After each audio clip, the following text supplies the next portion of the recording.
The Love, Life, and Lose Weight podcast will teach you the art and science of changing your habits around food. If you know what to do, but can't figure out why you're just not doing it, this is the right podcast for you. I'm your host, Advanced Certified Weight and Life Coach, Heather Beardsley. I've helped hundreds of women just like you figure out how to think and eat like a normal eater, lose weight, and love life on the journey to goal weight and beyond. Hey, welcome to episode 7.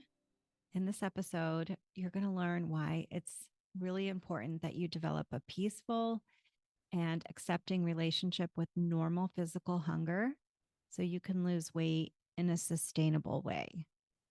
So let's just start. Let's just back up and think about the purpose of physical hunger in a human being. Well, your body is a primal machine, it's designed for survival. And its priority is to get you to eat the food that it needs to run the body so that you can survive. It's got to overcome our unwillingness to expend a lot of energy and our propensity to kind of not want to do new things or expend a lot of energy. So we have this internal mechanism of physical hunger cues that the stomach sort of regulates and sends out, and that's detected in our brain and in our physical body. And it uses this for a couple of purposes. Now, the body has several different ways to fuel itself. It can fuel itself with the food that you eat and chew. It can use that for immediate fuel. It can also store fuel. So it will store fuel, excess fuel that you've eaten, and it kind of locks it away as something called glycogen, which is just stored blood sugar. Or it can store fuel as body fat on your body. And it just kind of locks it away for assurance in case there's a zombie apocalypse, a pandemic, a famine. All of these things ensure that we survive. And we've developed these mechanisms over millions of years because human beings have gone through famine situations where we haven't been able to eat all the time. The 21st century of instant access to food is a blip in human history. So we have these amazing human bodies that are equipped to provide us with fuel by signaling us and by its own internal mechanisms so that we survive and live and the species continues on. So that's what hunger is for. Hunger is for signaling the human to get up and go get food. And your body has an agenda. So it knows that it doesn't want to use up the stored body fat. Definitely not unless it has to. And it's sort of begrudgingly willingly to dip into those stored glycogen reserves. Those reserves are sort of in your muscles and in your liver. And like when a marathon runner is running and they bonk and they dip way down in their energy, that's because their blood sugar that's in their blood is kind of depleted, and their glycogen that's stored in their liver and their muscles is also depleted. And then when that happens, your body is then going to dip into fat burning. But that transition from burning the blood sugar in your blood or the stored glycogen in your liver and your muscles, that's relatively easy to get to. Your body doesn't want to completely rely on burning fat because everything else has run out. So it uses hunger to get you to eat so that it has a variety of ways that it can fuel itself. Now, I'm not a doctor. I've done a ton of reading on this, though. And this is just my simplified explanation of, the purpose of hunger and where our fuel comes from so that we can kind of reimagine hunger. because the reason why you're listening to this podcast is, I imagine, because you want to lose weight and you haven't been able to. So we want to look closely because hunger is a huge player in regulating our weight. And so we want to look a little bit closer. So to lose weight, you'll need to allow some of these hunger signals to play out, that so that it sort of forces the body to run on a mix of glycogen that's stored, body fat that's stored, and from the food you eat. Because, of course, we want you eating as you lose weight, of course. So, but we also know it's very obvious that if you're eating in fuel terms, everything that your body needs to run itself, it's never going to have incentive to dip into your fat so that you can lose weight. So we know that if you eat a little bit less, you're going to need to manage a little bit more physical hunger than what you've been used to. And so that's why this conversation is so important. We want to set you up so that you can make peace with hunger. We want you developing a new and improved relationship with physical hunger as a way for you to reach your goals. So, this is why it helps so much to have an easy and accepting relationship with normal levels of physical hunger so that you can release weight and maintain it for life. So, let's talk about how, probably for most of us, I know it's true for me, your history of restrictive dieting has left you with a dysfunctional relationship to hunger, physical hunger. So think about it.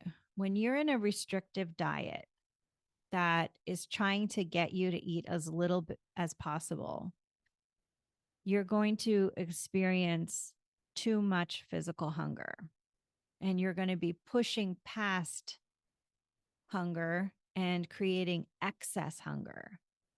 And that's going to cause a psychological response where it's very uncomfortable, it's not normal, and you're sort of replicating a famine state to your body. Your body doesn't understand why you're not eating and why you're not listening to your physical hunger by eating. And so we come to dread hunger because it is not a normal situation, restrictive dieting. And we develop this, like, paradoxically, this desire to eat more often than we need to in order to minimize the impact of that excess hunger when we're dieting. And we may also develop a dysfunctional habit of what I call topping off the tank, which is eating past what you need to in order to increase the amount of time that you don't experience hunger afterward. Like, if I eat more now, I won't have to think about being hungry later.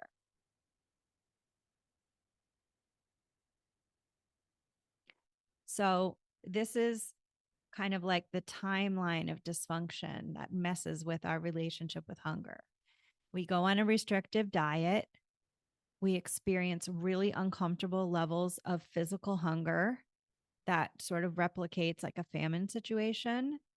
Then we psychologically resist hunger. We hate hunger. We don't want to be hungry. And then we develop this habit of overeating, which is eating too much or eating too often or some combination of the two. And isn't it interesting that the very thing we go to or had gone to before restrictive dieting in order to lose weight creates the exact habit of overeating that then prevents weight loss? And this is why, as we all know, dieting doesn't work. So the answer is much more subtle, where we can work with our body systems and overcome these pitfalls. So let's talk about trusting the body.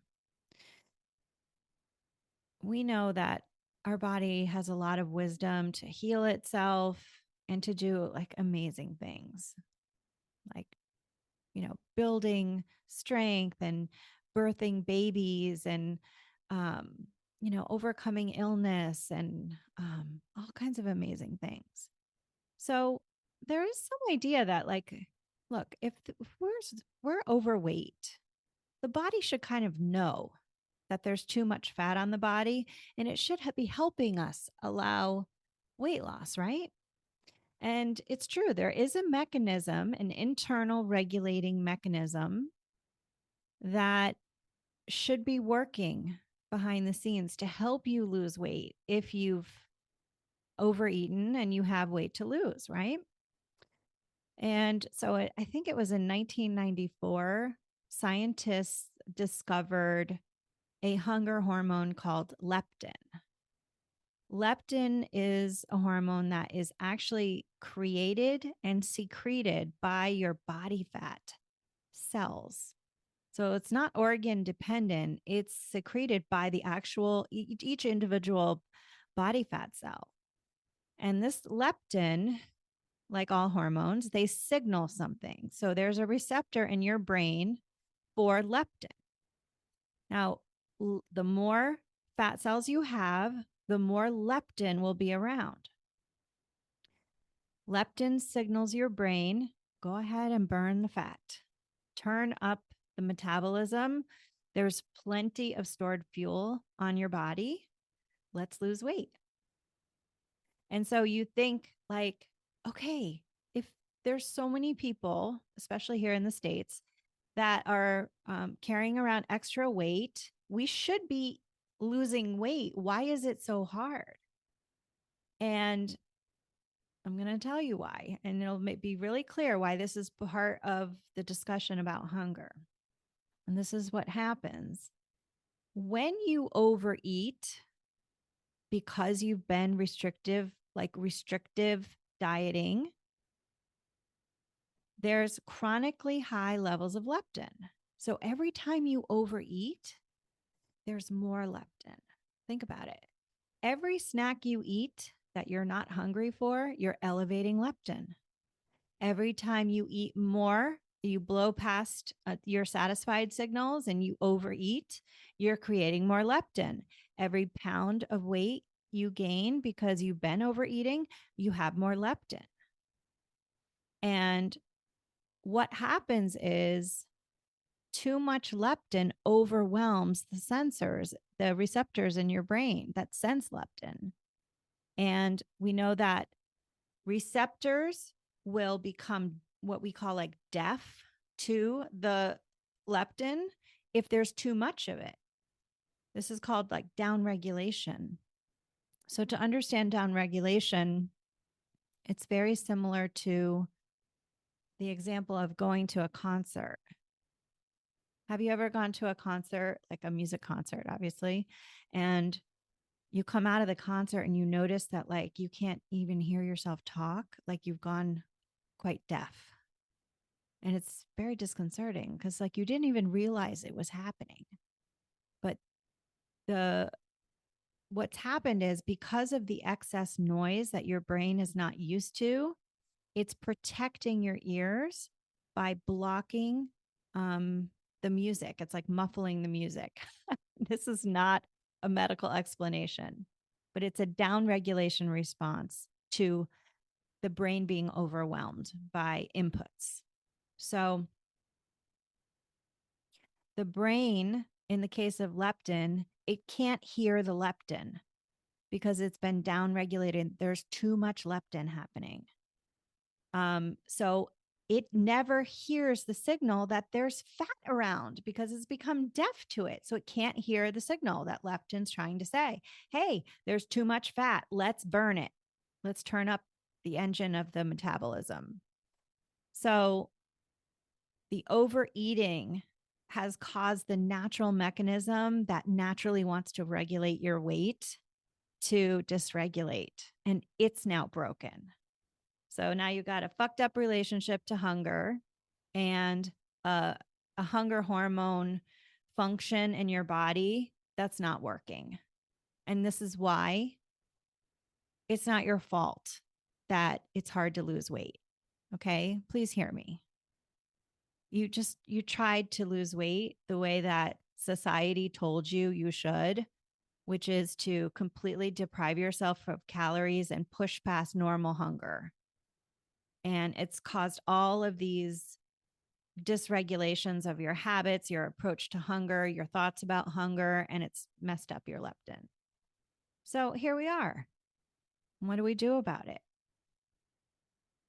Well, there's another way to think about this. First of all, I want to just address the leptin thing. You can go down the Google, rabbit hole about leptin resistance. There's a lot to learn there. I think it's really not very, very much talked about. But the best news is the way that you kind of can get your leptin signals working again in your brain is to fix your relationship with overeating and normalize your relationship to hunger. If you are become more responsive to your appetite cues, which means eating with normal levels of hunger and stop overeating when you do eat, everything will eventually start to re-regulate. So that's the best thing you can do. So talk to your doctor if you want to. And your doctor can work with you on that. So let's talk about now befriending physical hunger, making peace with hunger, which is the whole topic of this podcast. So, with this information that you now know and putting all the pieces together, you can see that physical hunger is how your body communicates to you that your levels of ready to use fuel are low. It's designed to get your attention and to cue you to eat something because it's slightly uncomfortable. It's supposed to be. If it was lovely, you would never go eat something. You would just be marinating in your hunger and just enjoying yourself, right? But that's not what it's for. It's designed to get you up, get you moving, and put something in your mouth. Now, remember, your body has that agenda to always get you to eat all the calories it wants to burn, but you're someone who wants to lose weight. So we want to find this like sweet spot between allowing hunger to build to a good level where you feel definitely hungry, not a whisper of hunger, but definitely hungry.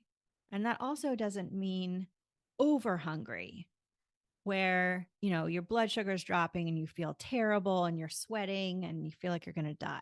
No, we're not talking about that kind of hunger. So it's your ally. Physical hunger is your built in ally for naturally regulating your weight. So, you know that if you don't eat, if you're noticing your physical hunger signals and you don't eat, your body will start to use more and more stored fuel to fuel you as it waits for you to eat.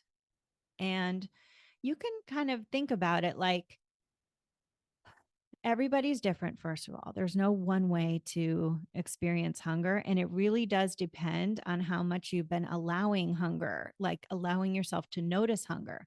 So many of us that have a dysfunctional relationship with hunger because we've been restrictive dieting for so long, we've completely shut down hunger. Like, so many of my clients and the members in the program in the membership, they come in and they're like, I have no idea when I'm hungry. And it's really interesting, right? Like when you really dread hunger and your body has felt like you've been in a famine because you've been restrictive dieting, you will shut down physical hunger as a way to like protect yourself. It doesn't mean it's not there. It just means you're not tuned in. You haven't developed an awareness and an openness, like a friendly relationship toward hunger. And that is something that, again, it's just like you just need to tune into it, allow it, and just start paying attention. And you'll see everyone has hunger signals. I mean, unless there's something wrong.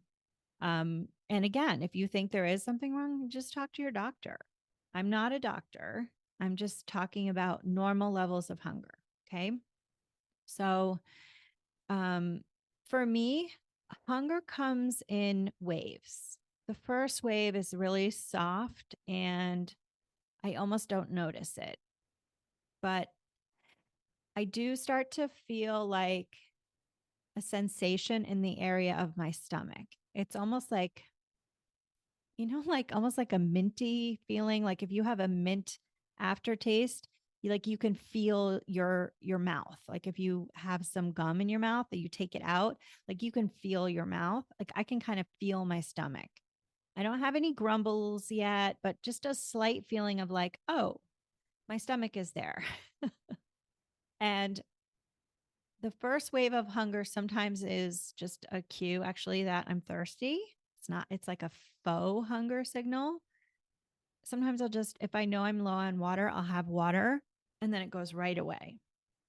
But if it is true hunger, then within about half an hour to 45 minutes of my first hunger wave, I'll get a second hunger wave. And this one usually has some kind of movement in my stomach. And I have a sense that my energy level is dipping. Those are my two main hunger cues. So anytime I have noticed the second hunger wave, I have experimented a lot and figured out that anytime after that second wave is a great time for me to eat. And probably have to eat within an hour of that second signal in order to not be over hungry. So for me, the third wave of hunger is urgent, very grumbly. I can feel my stomach wall moving against another empty stomach wall. It's like churning hunger. And I will feel like a blood sugar drop and it's not fun for me. So I have learned that trying to push to the third wave of hunger to eat is not ideal for me because it triggers something in me that drives overeating by that time. So it's not just enough to wait for definite hunger signals. You want to optimize your eating time within these waves of hunger so that you're primed to eat. You know, you're definitely hungry, but you're also not over hungry and you're not set up to overeat in order to get rid of that hunger. So this is an art. And this requires a lot of patience and practice to get better at it. So when I think about hunger that way, like I just need to eat between the second and third wave of hunger, sometime in there. And I am responsive to that. I made my body a deal that I would eat in response to hunger, that I wouldn't let myself get over hungry. If any of you have had a colonoscopy and have had to fast, or maybe you have a fasting practice, you know that, beyond the third wave of hunger, there could be more after that, but within a few hours of hunger signals happening, you aren't hungry anymore. It's kind of strange, but it's designed to work that way. All that means is that your body has fully switched on fueling itself from your fuel reserves. And it's probably a mix between the glycogen and the fat burning. And your body's just turned off hunger because the fuel has been released from those storage areas. And that doesn't mean that you shouldn't eat. I mean, if you push past hunger that much, sometimes people say, well, I just don't feel hungry anymore. I probably shouldn't eat. No, I mean, unless that's something that you're doing like with your doctor, you've vetted yourself out, like you are still hungry there. It's just that your body's fueling yourself alternately. And it's okay to eat. Okay. So if you have any questions about this, please talk to your doctor. I am not encouraging anybody to eat with excess hunger. So if you have an eating disorder or a disordered relationship with hunger, then this is not the podcast for you. Okay. I think that goes without saying. So, okay. Positive response to hunger. So, when you start to think about hunger, how it works, what your cues are, and increasing your awareness around them, you start to be able to think really good thoughts about waiting for hunger. Like you get for me, it's 2 to 3 opportunities to be hungry every day. I love thinking that thought. I used to dread hunger and just hate it and like fight with my body every time, oh, I'm hungry again. I have to eat, it just was such a disordered way of looking at how my human body works. And now I'm like, yeah, I can't wait to be hungry. When I know that I'm hungry and I'm at my perfect um part of my hunger to eat, it's almost reassuring. Like I know that I'm burning a little bit of fat every time I allow hunger to build like that. And I know that like I'm signaling my body to do what it can do to help me reach my goal of releasing these last few pounds to get me to goal weight. So I love those positive thoughts about hunger. And that's what your coach homework is going to be about. Um, so I want to leave you with this. Eating with definite physical hunger cues, not slight, but definite cues, not over hunger, but just normal physical hunger cues is the key to weight loss.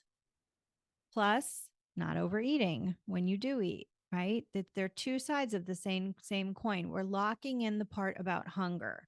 I see so many of my clients come to me avoiding hunger. And what they do is they're eating snacks that they're not even hungry for because they're trying to avoid being hungry later. And that is just like what we call low hanging fruit. That's so easy to clean up when you realize like I'm not doing my goals any favors if I'm constantly eating calories. My body has no incentive to dip into the stored fuel so I can lose weight. So you can't be eating when you're not hungry. You should only be eating when you have definite hunger cues present. And that's something to like really have positive thoughts about. So here's 3 of them that you can practice with.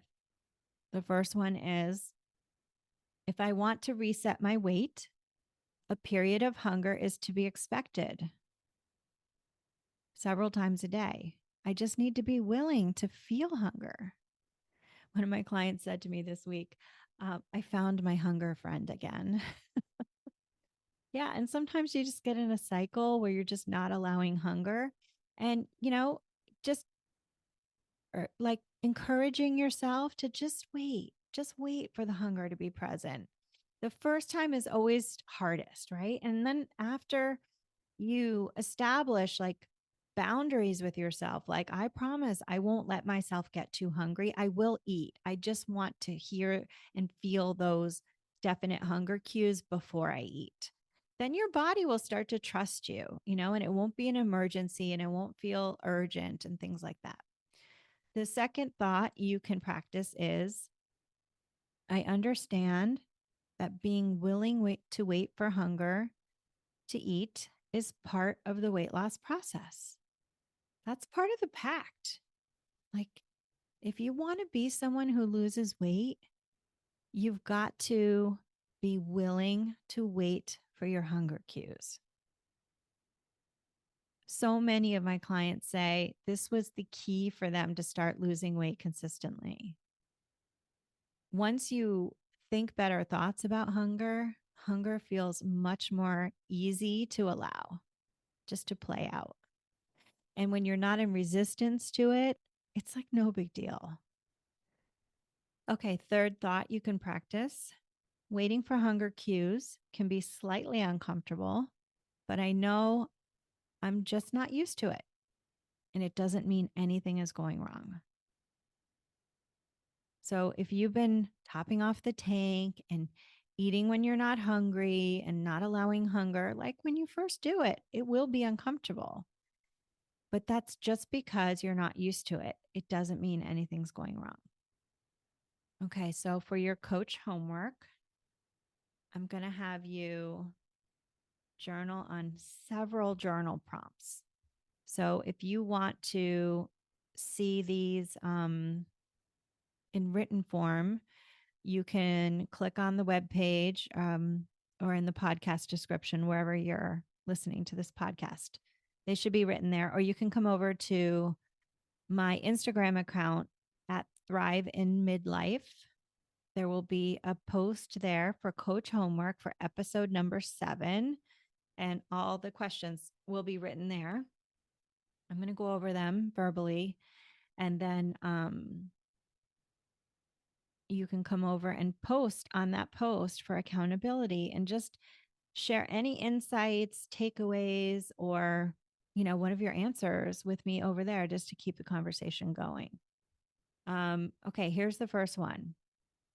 What are your top 5 physical cues that signal you are physically hungry? What are your top 5 physical cues that signal you are hungry? Number 2, what does the first slight wave of hunger feel like for you? So this is important because when you know what your first slight cue is for hunger, you're starting to build active hunger. And you can actually start to time it and see how long it plays out until you're optimally ready for eating. Number 3, what does the second wave of hunger feel like? Number 4, what does it feel like when there's too much hunger and therefore you tend to overeat? What does that feel like? So, when you have a desire to overeat, or you do overeat with all this hunger, those are signals that you want to really be aware of so that they don't happen, that you're eating before those happen. Next question. What would happen if I welcomed hunger as a sign of fat burning and a cue to eat? What would happen if I welcomed hunger as a sign of fat burning and a cue to eat? Next question. How would my weight loss journey change if being hungry is part of the solution, not a problem? How would my weight loss journey change if being hungry is part of the solution, not a problem? And here's the last one. Hunger signals are a cue that my body is ready to burn fat for fuel. If that is true, how could I think about hunger differently? Hunger signals are a cue that my body is ready to burn fat for fuel. If that's true, how could I think about hunger differently? I'm really, really excited for you to create a different relationship and make peace with hunger.